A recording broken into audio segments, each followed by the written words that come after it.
Bem, então, na verdade, eu vou falar sobre os medicamentos que nós temos para tratar especificamente a migrânia, porque assim, a gente sabe que processos dolorosos, né, a gente pode usar diversos tipos de analgésicos, né? Então, os analgésicos simples, anti-inflamatórios, a gente sabe, funcionam para migrânia também, mas eu quero abordar aqueles que funcionam só na migrânia, ou que foram desenvolvidos para tratamento da migrânia, porque às vezes a gente não conhece, né? O paciente vai falar o nome do medicamento e a gente não está familiarizado com o medicamento, então isso eu achei interessante a gente falar só sobre esses medicamentos. Eu decidi não falar sobre os novos tratamentos, porque lançaram vários outros, mas eles não existem aqui no Brasil. Então, a gente tem outras classes novas, mas não estão ainda disponíveis aqui. Eu vou falar especificamente daqueles que estão disponíveis.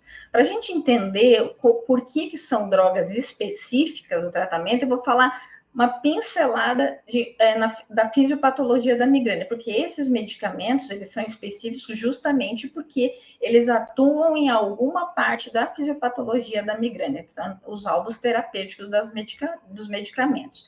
Então, nós vamos primeiro os medicamentos, as triptanas, nós vamos abordar, depois a toxina botulínica, que eu também vou falar sobre o mecanismo de ação da enxaqueca e o protocolo de aplicação para quem tem migrânia. E os anticorpos monoclonais, que são os mais recentes que a gente tem aqui no mercado brasileiro, né? E nós temos tenho 4 agora disponíveis no mercado e eu vou falar sobre eles também.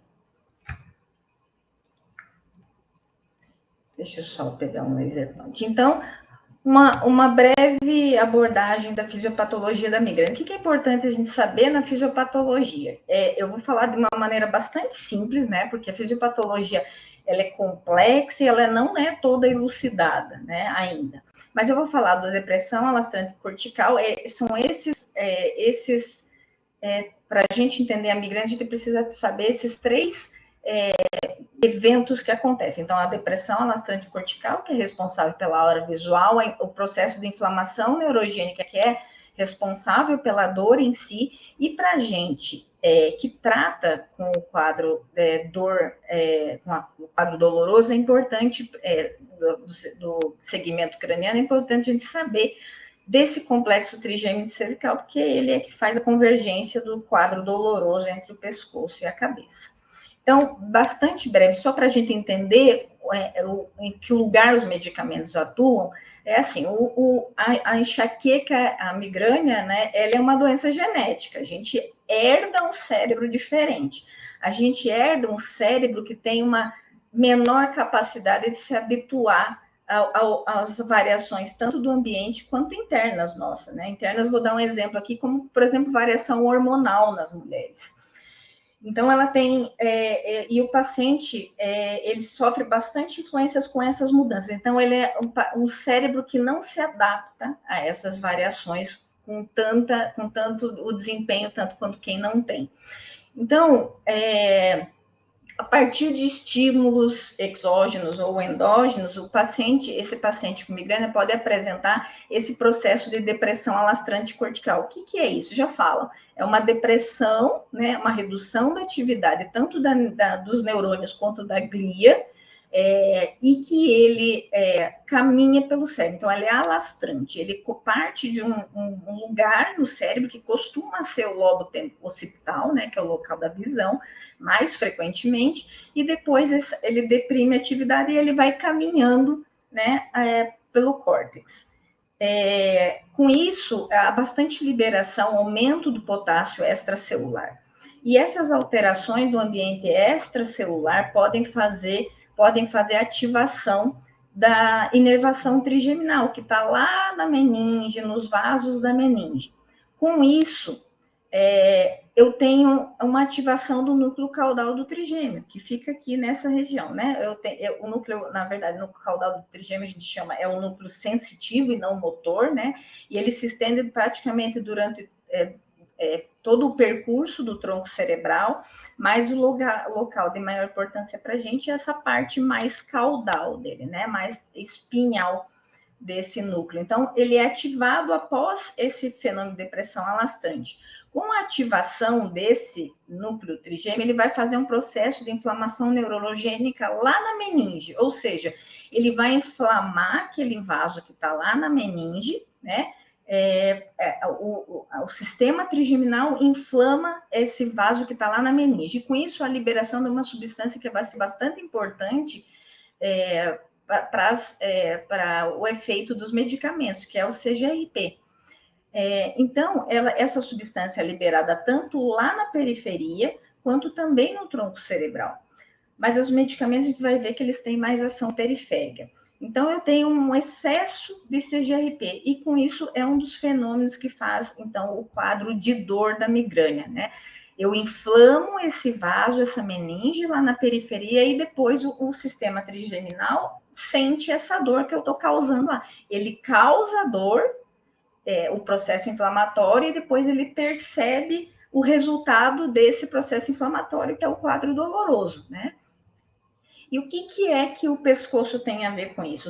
Nós temos ali, então, o complexo trigêmeo cervical, e que é um local, né? Quer dizer, está na parte espinhal, né? Do início da medula espinhal, né? Entre o tronco e a medula espinhal, onde a gente tem esse núcleo caudal espinhal, e ele faz uma comunicação direta, né? Ele tem uma comunicação direta com as primeiras raízes cervicais. Então, o que acontece? Se eu tenho um processo inflamatório e eu percebo o núcleo trigêmeo está ativo, né? Esse núcleo caudal trigêmeo está ativo, consequentemente, eu posso, por essa comunicação direta com essas primeiras raízes cervicais, ter dor na região cervical. Então, é muito comum um paciente com migrânia também ter dor cervical. Como pode ser, e é por isso também que dores cervicais podem desencadear crises de migrânia, justamente por causa dessa, a gente não pode chamar de estrutura, né? Não é uma estrutura separada do tronco, mas é o que a gente chama de complexo trigêmeo cervical. Então, a comunicação entre o sistema trigeminal, né, e o sistema, as primeiras raízes do gânglio cervical. E aí, agora, a gente já sabendo o que é complexo trigêmeo cervical aqui, o que é o CGRP, eu vou poder falar, então, do primeiro medicamento desenvolvido especificamente para tratar a enxaqueca, que são as triptanas, tá? Então, as triptanas, elas são agonistas parciais dos receptores serotoninérgicos 1B, 1D. Ele foi o primeiro tratamento específico para migrânia e foi lançado em 1991 no mercado, sendo o primeiro a sumatriptana subcutânea. Então, lá naquela placa, no sistema trigeminal, que a gente pode ver aqui, o que é que a triptana faz? Ela vai e liga nesse receptor da serotonina, e a gente sabe hoje o que ela faz. Ele impede a liberação, ou reduz a liberação do CGRP na fenda sináptica. Com isso, eu consigo abortar as crises. Então, ele é um tratamento abortivo, né? É um tratamento que a gente chama agudo para crise de migrânia. Ele funciona naquele momento, reduzindo a quantidade de CGRP na fenda sináptica, então, reduzindo esse processo inflamatório que a própria migrânia, que o próprio fenômeno, né, de migrânia apresenta.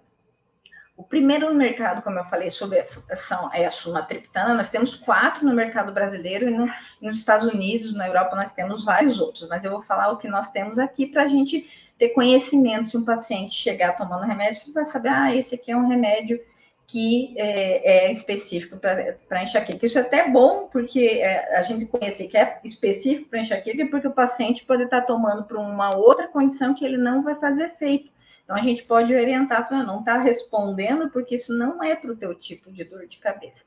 Nós temos 4 no mercado, então, e elas vão variar a posologia. A posologia, a via de administração, né? E a meia-vida. Então, é assim, dessa maneira que eu escolho qual delas utilizar. Então, eu tenho sumatriptana, que tem via oral, intranasal e subcutânea.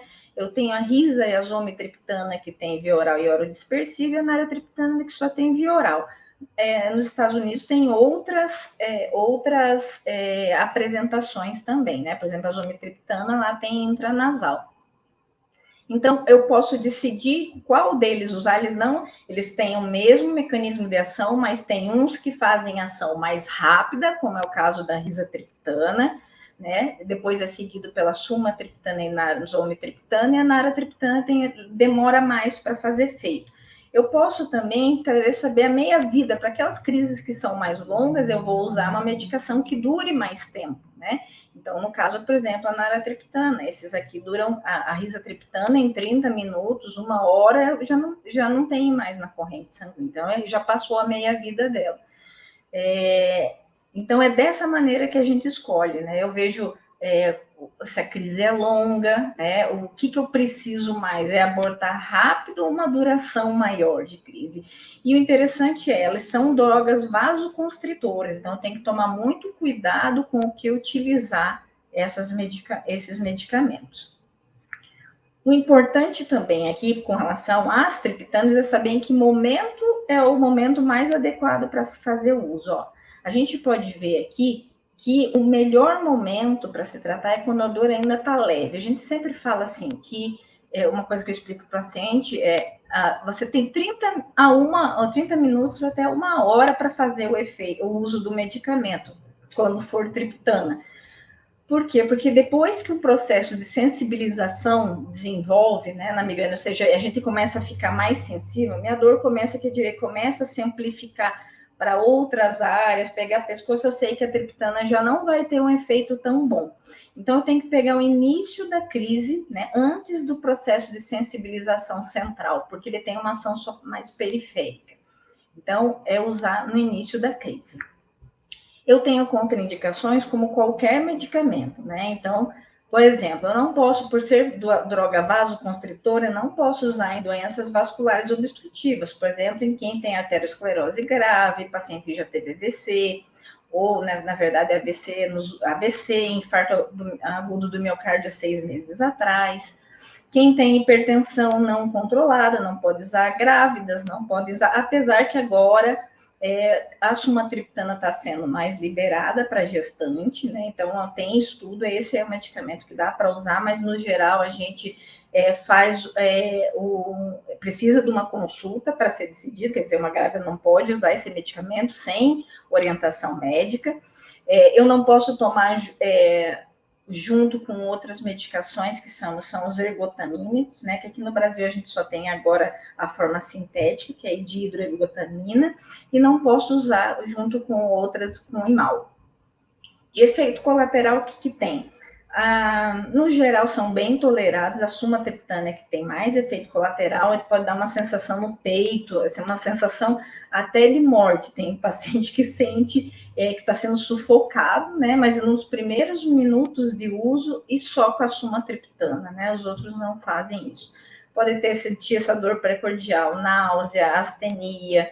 Tem paciente que diz que não fica com a cabeça muito no lugar, fica sentindo meio tonta, né? Tendo tontura, e pode até apresentar sedação. Então, são medicamentos, os primeiros desenvolvidos para enxaqueca, são ótimos medicamentos abortivos, e óbvio, não são melhores que anti-inflamatórios e analgésicos simples, não.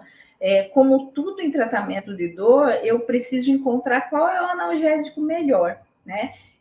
Tem gente que não, com migrânia, que nenhum das triptanas funciona, mas a dipirona é excelente. Tem gente que a dipirona não funciona, mas um anti-inflamatório é o melhor.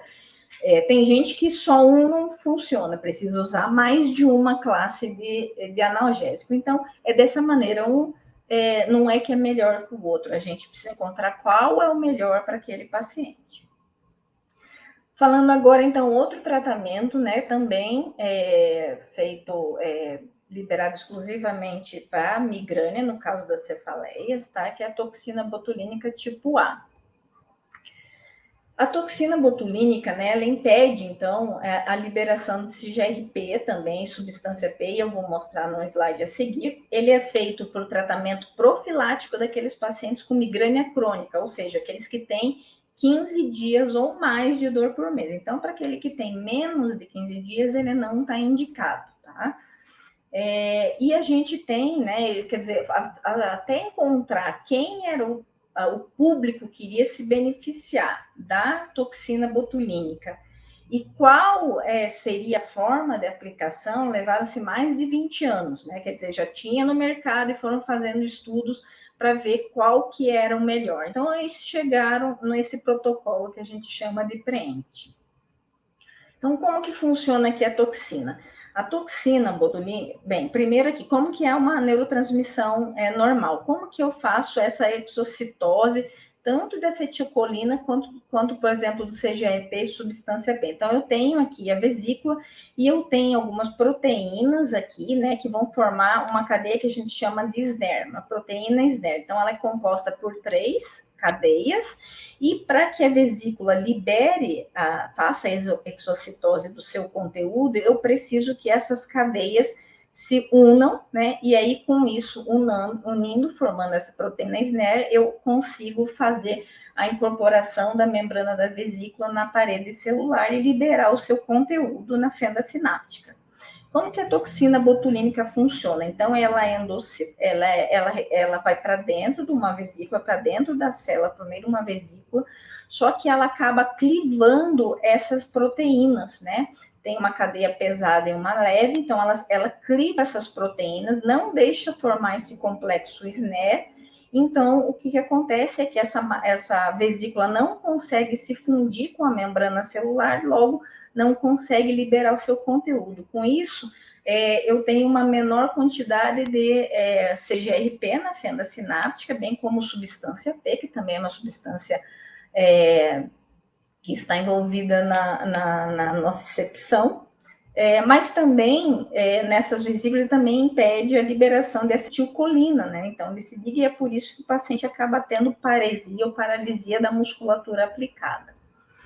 Qual que é o protocolo PREEMPT, então, aqui? Então, esse é o protocolo que, depois de muitos anos, a gente foi encontrado para que tem o benefício para aqueles pacientes com migrânia crônica, né? Nós só temos uma formulação liberada no mercado mundial mesmo para aplicação de toxina, que é o Botox. Eu não tenho nenhum, eu até esqueci de colocar, não tenho conflito de interesse com nenhuma medicação, com nenhum laboratório, tá? Então, são 31 pontos, pelo menos, no geral, né? Na aplicação completa, são 31 pontos no mínimo, e eu faço uma quantidade mínima de 155 unidades de toxina botulínica. São 7 pontos na região frontal, pego o corrugador, próceros e o frontal. Eu faço 4 pontos em cada músculo temporal.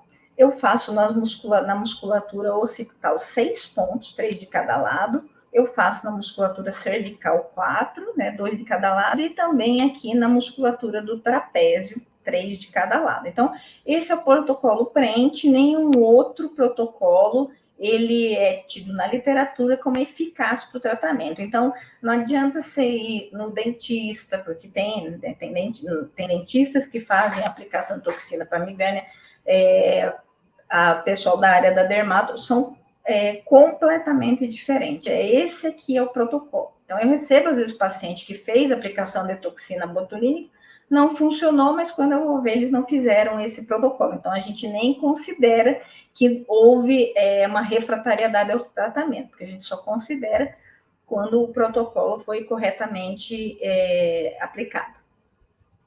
Então, aqui, né, ele é um tratamento que a gente pode fazer em consultório, não tem nada de especial, você só precisa do material básico, agulha, né, ao material para fazer asepsia da região, né, mas é em consultório mesmo. Né? Nós já fazemos aplicação de toxina botulínica no nosso ambulatório, acho que já há uns 16 anos. No mesmo ano que ele foi liberado aqui no Brasil, né, que a Anvisa aprovou, a gente, questão de 2, 3 meses, a gente conseguiu a aprovação para dentro do nosso hospital, e até hoje a gente faz esse protocolo. Quais são as contraindicações? A gente não pode fazer uso em gestantes, em lactantes, né, as mulheres que estão amamentando, pacientes que têm infecção nos locais em que a gente vai fazer a aplicação, quem tem alteração anatômica, né? Você vê que a anatomia da região não está certa, né? A gente não sabe se tem uma malformação vascular na região, ou se tem às vezes, paciente que passa por procedimentos neurocirúrgicos ficam com uma falha óssea, né? Então, a gente tem que tomar muito cuidado com essas alterações anatômicas, apesar de ser uma injeção subcutânea intramuscular nesses músculos bem pequenininhos, né? Porque, na verdade, a ação da toxina, não acabei não falando, ela não é muscular, tá? Então, não é por causa do relaxamento muscular, não tem uma ação no músculo, ela é bem por isso, essa parte nociceptiva, eu impedi a liberação de CGRP, então por isso que ela pode ser subcutânea, não precisa ser no músculo. E claro, pacientes também com doenças musculares, por exemplo, miastenia, miopatias, a gente não faz esse tratamento. E quais são os efeitos colaterais? Os mais comuns, assim, é dor no local, né? Pensa 31 pontos em um paciente que já tem migrânia crônica, normalmente há anos, está todo sensibilizado, então é dolorido, né? Mas os pacientes, no geral, preferem passar por esse procedimento a ficarem com dor como estavam anteriormente. Então, dor pode fazer quimose, tem que cuidar com hematomas, né? Paresia da musculatura, principalmente, e a gente consegue ver, na região frontal, então ela fica parética ou perde totalmente a força dessa musculatura frontal. Tem que cuidar, porque como é um procedimento invasivo, pode ter infecção local, claro. Outro que a gente tem que tomar cuidado, como a gente aplica na região acima aqui da sobrancelha, eu tenho que tomar cuidado para não fazer ptose, né? Palpebral, e mesmo às vezes, porque querendo ou não, a medicação ela tem uma dispersão local, né? O Botox menos que as outras toxinas, né? Mas pode fazer ptose palpebral.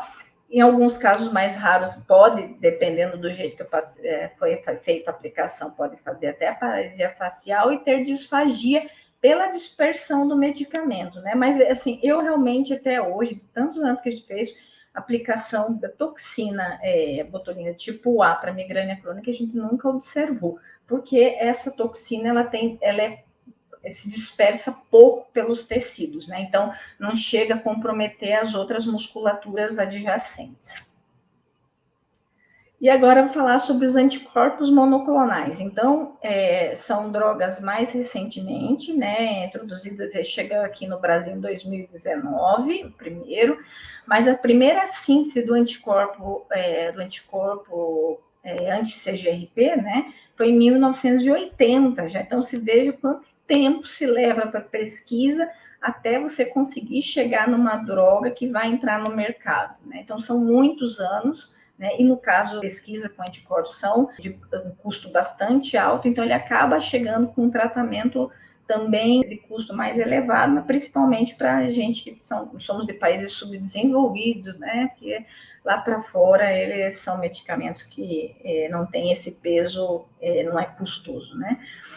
Eles estão no mercado desde os 2013, no mercado mundial, europeu e no americano, mas aqui no Brasil em 2019, só que foi aprovado pela Anvisa o primeiro, e eles são utilizados para o tratamento profilático, tá? Eu tenho os anticorpos humanizados, então aqui no Brasil nós temos 3 no mercado, que é o anti-CGRP, e nós temos o humano, que é o contra o receptor do CGRP. Infelizmente, esse contra-receptor de CGRP vai deixar de ser disponibilizado aqui no mercado. Eu não conversei com ninguém do laboratório, mas obviamente deve ser pelo custo, né, e pela quantidade de utilização desse medicamento. Acho que para esse laboratório, imagino eu até tenho que confirmar isso, mas como é custoso, eu acho que esse aqui, ele não deu certo aqui no mercado brasileiro, mas ele continua sendo utilizado no mercado internacional. Então, mas ainda a gente tem, mas ele vai deixar de ser disponibilizado. Então, nós temos um único contra o receptor anti-CGRP, e os demais são contra a própria molécula de CGRP. O que acontece? Se eu tenho, é liberado lá na fenda sináptica CGRP, eu posso tanto fazer o anticorpo grudar com esse CGRP, ele não ter efeito, então eu não deixo o CGRP funcionar, porque o anticorpo gruda nele, ou então porque eu tenho um anticorpo que vai grudar lá no receptor e não vai deixar fazer com que o CGRP tenha o seu efeito. Então, de qualquer maneira, eu bloqueio essa via do mecanismo da migrânia via CGRP. Como eu falei, a gente tem esses aqui no mercado ainda. Quem vai deixar de ser disponibilizado é o Erenumab, que é o antirreceptor CGRP, e os demais são contra a própria molécula de CGRP. E o uso, o que é interessante, eles são melhores do que os outros. Eu vou falar pela minha experiência, pela experiência dos colegas com quem eu convivo, né? A gente vê que são medicamentos bastante eficazes, mas, claro, são poucos anos de uso, né? Então, aqui no Brasil, e ainda mais teve essa pandemia que diminuiu consideravelmente, provavelmente, o número de pessoas que receberam essa prescrição, mas na nossa experiência, assim, são medicamentos bastante eficazes, mas o que a gente espera? Ele é melhor do que uma dipirona? Desculpa, ele é melhor do que um medicamento outro profilático, via oral, como, por exemplo, propranolol, topiramato, outros que já estão no mercado há muito mais tempo, só que são via oral? Provavelmente não para todos os pacientes. Tem gente que vai se beneficiar melhor com um medicamento via oral do que um injetável, que no caso são os anticorpos monoclonais. Como eles são uma molécula muito grande, não tem como ser via oral, então não teremos no mercado nada via oral. É sempre injetável, ou subcutâneo ou endovenoso. Esse último que está lançando aqui, que já foi aprovado pela Anvisa, ele vai ser de uso endovenoso. Então, ele é melhor? Provavelmente, a longo prazo, a gente vai ver que não deve ser melhor do que os outros, né? Mas talvez tenha algum ganho, porque ele ele tem efeito diretamente no CGRP, mas o que a gente espera mais é que essa seja só uma posologia diferente, né? Quer dizer, eu tenho mais um arsenal de tratamento, e para aqueles pacientes que não querem ficar tomando medicamento profilático via oral, né? Quer dizer, todo dia, os de via oral, eles têm que ser tomados diariamente, né? Para esses que não querem, que esquecem, que não gostam, podem fazer esse uso de medicamentos injetáveis, que seria, por exemplo, no caso dos subcutâneos, né, do Erenumab e Galcanezumab, uma vez por mês. Então, eu não faço, dos outros 29 dias do mês, eu não tomo nada. Uma vez por mês eu faço uma injeção subcutânea. Inclusive, o Fremanezumab, eu posso juntar as 3 doses e fazer a cada 3 meses só. E esse de uso endovenoso, ele é só a cada 3 meses. Então, ele é uma facilidade posológica para a gente. Ele é mais um arsenal de tratamento e mais uma opção de posologia. E ele pode ser usado tanto para paciente com migrânia episódica como crônica. Então, se o paciente, para mim, chegar com 2 crises no mês, né, só que as crises são intensas e tem indicação de fazer um tratamento profilático, eu posso usar. Eu não preciso esperar que o paciente fique bastante comprometido com muitos dias de dor por mês. Então, a aplicação, quando subcutânea, ela pode ser feita nessas regiões, braço, coxa e abdômen, e como efeitos colaterais são muito raros. Eu vou falar que dos pacientes que eu apliquei, nenhum apresentou efeito colateral. Ainda, como eu disse, é um medicamento novo no mercado, mas meus colegas já viram, por exemplo, constipação. Parece ser mais comum. Mas, assim, dentre os mais comuns, do eritema e prurido local, é mais comum que o placebo? Não, né? O placebo, ele também é injetável, então simplesmente a quantidade de agulha, principalmente, o efeito da agulha. Então, não muda como quando eu comparo com uma aplicação de um soro fisiológico no local. Mas o paciente pode relatar náuseas, fadigas, parece que infecção respiratória do trato superior, principalmente sinusopatias, parece estar um pouquinho mais elevada nesse grupo. Tem um dos anticorpos que infecção urinária foi mais reportada. Como eu falei, parece que constipação, pelo menos dentro daqueles com quem eu converso, com os meus colegas, ele é um efeito mais relatado. Eu ainda não tive pacientes que referiram.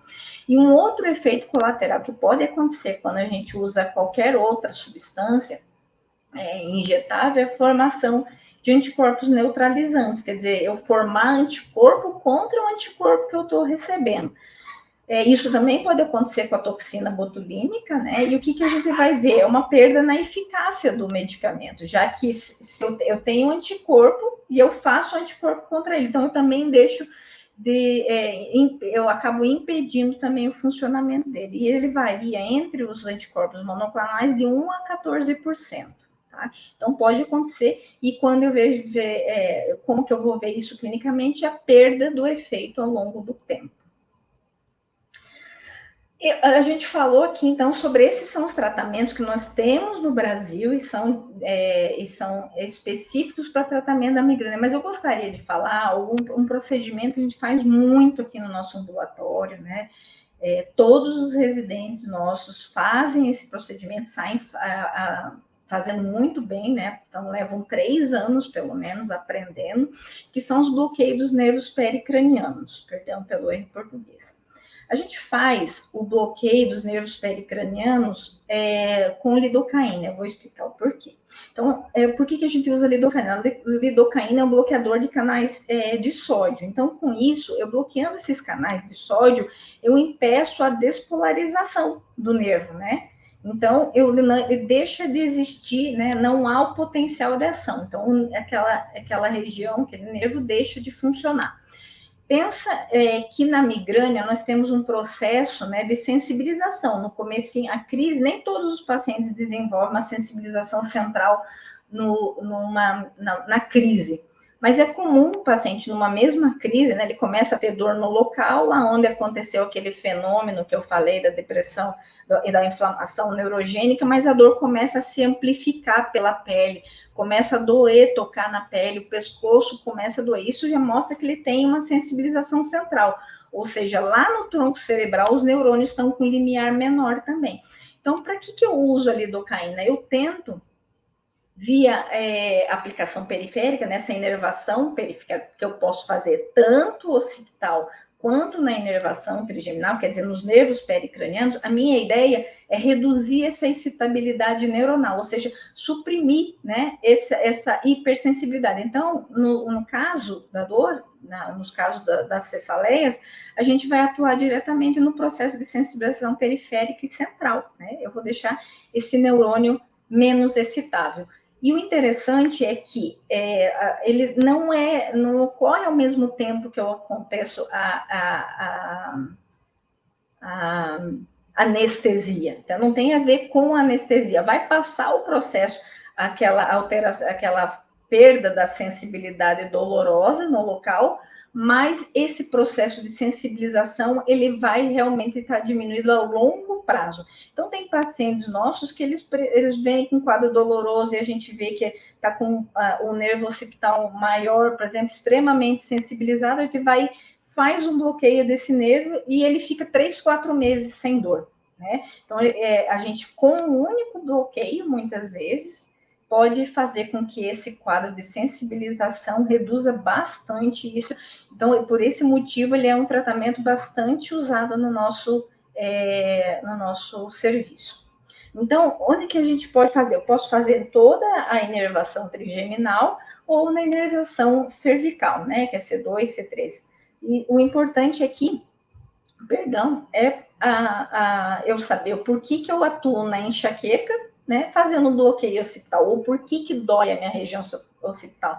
Justamente por aquele complexo trigêmino cervical. Então, eu tenho uma doença que ela é propriamente, a migrânia é propriamente do trigeminal, mas devido àquela conexão do núcleo caudal do trigêmeo, o núcleo espinhal do trigêmeo com as primeiras raízes cervicais, o paciente pode ter dor e sensibilização nessa topografia também. Então, eu posso fazer aqui na primeira... E como que é que a gente faz? Posso fazer em qualquer desses nervos. A gente examina o paciente, né? Todos os nossos pacientes, eles passam por a palpação, né, do crânio inteiro na consulta, porque a gente vai procurar justamente se tem algum desses nervos que estão doloridos, e a gente procura também por pontos em musculatura, algum ponto gatilho na musculatura, ele, na verdade, até pontos latentes, né, mesmo que aqueles não estão desencadeando, a gente acaba tentando tirar todos os processos, todos os inputs dolorosos, né, desse segmento crânio-cervical. Então, nós fazemos a palpação, o paciente tem lá 2, 3 nervos doloridos e mais um ponto no músculo. A gente faz o bloqueio dessas estruturas, porque com isso eu diminuo, né, estímulos, né, bombardeios, né, dolorosos para o núcleo trigeminal, e com isso eu diminuo o desencadeamento de crises. Então, aqui, por exemplo, os bloqueios a gente faz do nervo supratroclear, que é do primeiro ramo do trigêmeo, do supraorbitário, e assim, a gente não faz só para paciente com migrânia, os bloqueios a gente pode usar para qualquer processo doloroso, né, do segmento crânio-cervical, porque a ideia é diminuir a sensibilização, e a sensibilização pode acontecer em qualquer tipo de cefaleia, por exemplo. Então, aqui o infraorbitário, né, esse que já é do segundo ramo do trigêmeo, aqui o aurículo-temporal, que é do terceiro ramo do trigêmeo, aqui dos occipitais maior e menor, que são das raízes cervicais, mas que também, quando apresentam um quadro então, com hiperalgesia ou alodinese, tomografia, a gente fazendo esse bloqueio, suprimindo essa hiperexcitabilidade neuronal, eu consigo diminuir a quantidade de crises ou a intensidade de crises que o paciente apresenta por mês. Muito obrigada. Esse aqui é o meu contato para aqueles que quiserem, né, escrever, eu com certeza responderei, e eu quero agradecer mais uma vez o convite.